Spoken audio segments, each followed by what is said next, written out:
22வது அரசியலமைப்பு திருத்த வரைவு சட்டம் மூலம் நாளை செவ்வாய்க்கிழமை நாடாளுமன்றத்தில் சமர்ப்பிக்கப்பட உள்ளது என்று நேற்று வெளியான செய்தி பலரின் கவனத்தையும் பெற்றிருந்தது. நீதிபதிகளின் ஓய்வு பெறும் வயதை அதிகரிப்பதற்கான 22வது அரசியலமைப்பு திருத்த சட்டம் மூலம் நாளை, அதாவது ஆகஸ்ட் 18ஆம் தேதி நாடாளுமன்றத்தில் சமர்ப்பிக்கப்பட உள்ளமை இலங்கையின் நீதித்துறை நிர்வாகம் குறித்த முக்கிய அரசியலமைப்பு விவாதத்தை தொடக்கியிருக்கிறது. அரசாங்கத்தை பொறுத்தவரை நீண்ட காலமாக தேங்கியுள்ள வழக்குகளை விரைவாக முடிப்பதற்கும் அனுபவம் மிக்க நீதிபதிகளின் சேவையை தொடர்ந்து பயன்படுத்துவதற்குமான நிர்வாக தீர்வே இந்த திருத்தமாகும்.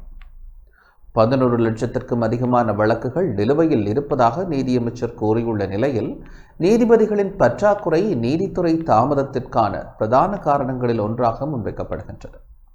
ஆகஸ்ட் 7ஆம் தேதி வர்த்தமானியில் வெளியிடப்பட்டுள்ள வரைவு உச்ச நீதிமன்ற நீதிபதிகளின் ஓய்வு பெறும் வயதை 65லிருந்து 67ஆகவும், மேன்முறையீட்டு நீதிமன்ற நீதிபதிகளின் வயதை 63லிருந்து 65ஆகவும் உயர்த்தியிருக்கிறது.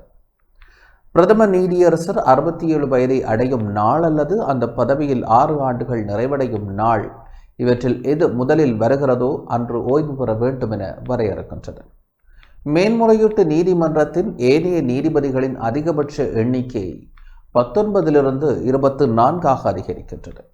இதனுடன் வரும் நீதித்துறை சட்ட திருத்தம் மேல் நீதிமன்ற நீதிபதிகளின் அதிகபட்ச எண்ணிக்கையை 110லிருந்து 120ஆகவும், அவர்களின் ஓய்வு பெறும் வயதை 61லிருந்து 63ஆகவும் உயர்த்துகின்றது.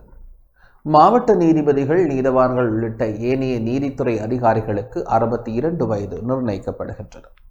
ஓய்வு பெறும் வயது மட்டும் அதிகரிப்பது வழக்கு தேக்கத்தை தீர்க்குமா என்பதே அடிப்படை கேள்வி.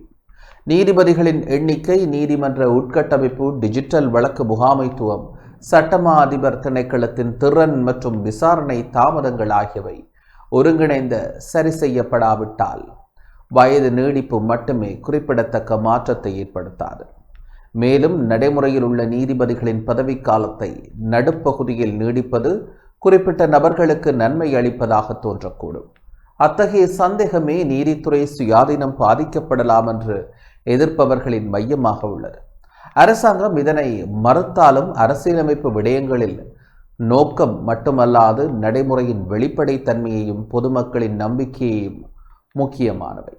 இலங்கை சட்டத்தரணிகளின் சங்கம் விரிவான தரப்பு கலந்தாலோசனையின்றி திருத்தம் முன்னெடுக்கப்படுவது குறித்து கவலை தெரிவித்திருக்கின்றது.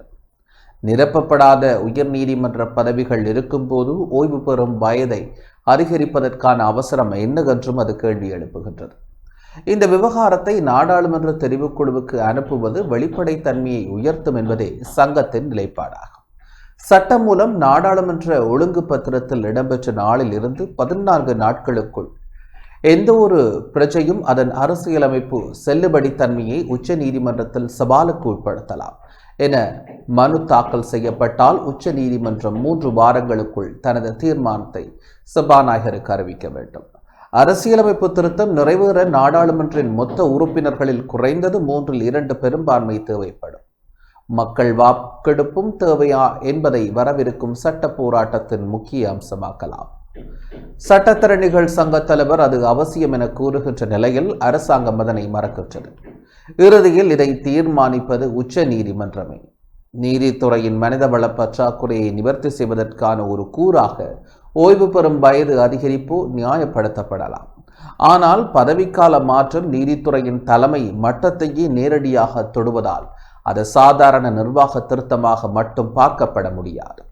விரிவான கலந்தாலோசனை, காலியிடங்களை வெளிப்படையாக நிரப்புதல், வழக்கு தேக்கத்தை குறைப்பதற்கான அளவிடக்கூடிய திட்டம் மற்றும் தனிநபர் சார்பற்ற இடைக்கால ஏற்பாடுகள் ஆகியவை இல்லாவிட்டால் அரசாங்கத்தின் பொதுநலன் என்ற விளக்கம் நம்பகத்தன்மை பெறுவது கடினம்.